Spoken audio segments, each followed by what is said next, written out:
Hey everybody, hope and pray that you're doing well. Today as we come to our word from the word. And today that word is contradiction. Contradiction.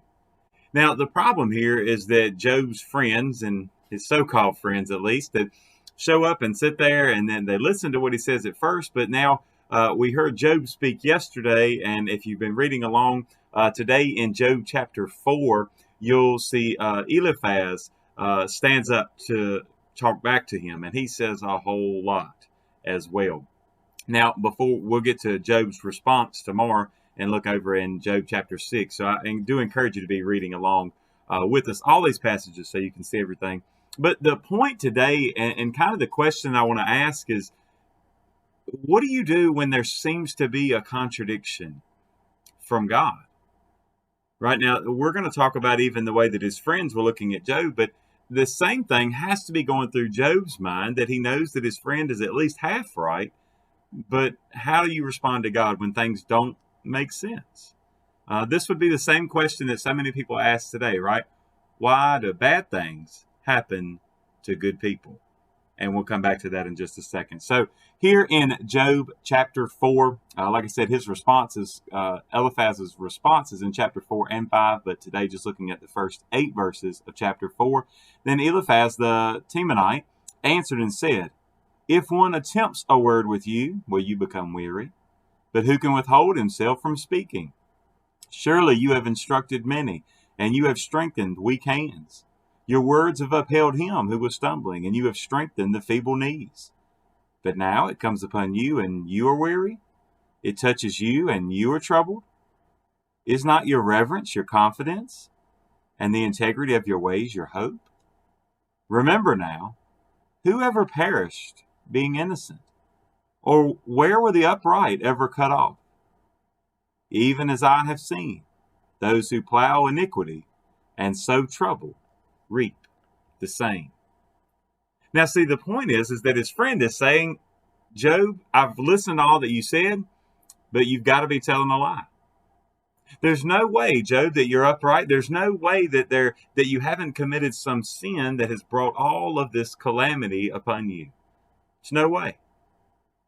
He even encourages him, says, look, Job, I've seen you do a lot of great things for other people, and you've encouraged a lot of other people in their distress, in their discomfort, in their hard times.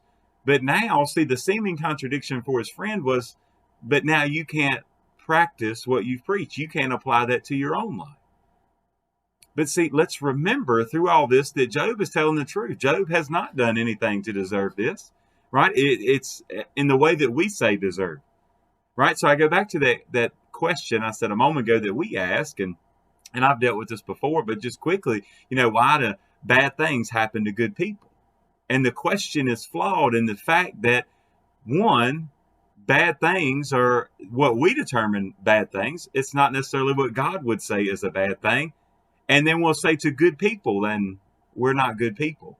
For we're all unrighteous, for all have sinned and fallen short of the glory of God, right? There's no one perfect except Jesus Christ. So we're not good people, because even on our best day, our best is as filthy rags, as the prophet says. Now, if you think about that, right, we deserve so much more. So anything that we would claim as bad is still not as bad as it could be. It's still a show of the grace, and especially in that context, the mercy of God. Now, not allowing us to face the full punishment of what we truly deserve. In his grace, he gives us so much more than we should ever achieve to have. But yet in his mercy, he doesn't allow us to be punished to the full extent if we've trusted Jesus as our personal Savior. Now, for Job, I can only imagine from his standpoint that he must have been thinking in the back of his mind, friend, I know that you're right, but that can't be the case here. I know it seems that everything we've seen has been this way in life, that the good people don't suffer. It's only the bad that suffer. But when we start thinking about it, I'm sure when they started thinking about it, and I still think one of the reasons that we have Job in the Bible today, one of the reasons that we talk so much about this story in our day and time, even today, these thousands of years later, is because we've all suffered. And we've all had that questioning of, God, it seems to be a contradiction in what's going on. And really, I'm just going to leave you with this question today, right? Because as we go throughout Job, you're going to see this questioning back and forth. But my question for you today is, how do you handle it when it seems to be a contradiction from God? I'm telling you, there's no variation from him, as James says, right? Everything good comes from above. So if it seems to be something bad, one, you have to say, who's it coming from? Because the bad, remember, came from Satan, even in the story. God allowed it, so he was working that bad together for good, as Romans 8:28 tells us. But today, what will you do? How will you face, and how will you battle, and how will you pray, and how will you walk when it seems that life is a walking contradiction? God bless you, and I pray you have a great, great day.